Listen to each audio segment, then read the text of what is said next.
मैं Mazhar eye hospital Rawalpindi से doctor Mazhar Qayyum आपसे मुखातिब हूँ। मैं उन लोगों से बात कर रहा हूँ जिनको सफ़ेद मोतिया डॉक्टर ने मशवरा दिया है कि आप ऑपरेशन करवा लें।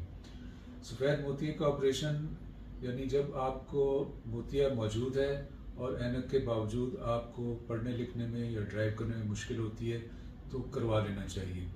कुछ बातें बहुत पुरानी मशहूर हैं कि मोतिया पक जाने दें फिर आप करवाएं। पक जाने का मतलब होता है कि बिल्कुल सफ़ेद हो गया और आपको रोशनी के अलावा कोई चीज़ भी सामने नज़र नहीं आ रही, तो ऐसे वक्त का इंतज़ार करने की ज़रूरत नहीं है, क्योंकि इतनी कम नज़र के साथ आप ठोकर खा सकते हैं, गिर सकते हैं, कोई हड्डी टूट जाती है तो एक्सीडेंट हो जाता है। उसका इंतज़ार करने की ज़रूरत नहीं है।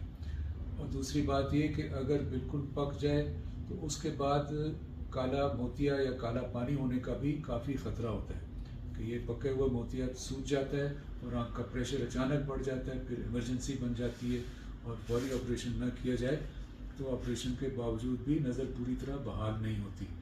इसलिए इस चीज़ का इंतज़ार बिल्कुल ना करें कि नज़र बिल्कुल बंद होगी तो मैं मोतिया का ऑपरेशन कराऊंगा, बल्कि जिस वक्त आपको नॉर्मल अपनी एक्टिविटीज़ में यानी पढ़ने लिखने में या ड्राइव करने में मुश्किल होने लगे तो ऑपरेशन करवा लें।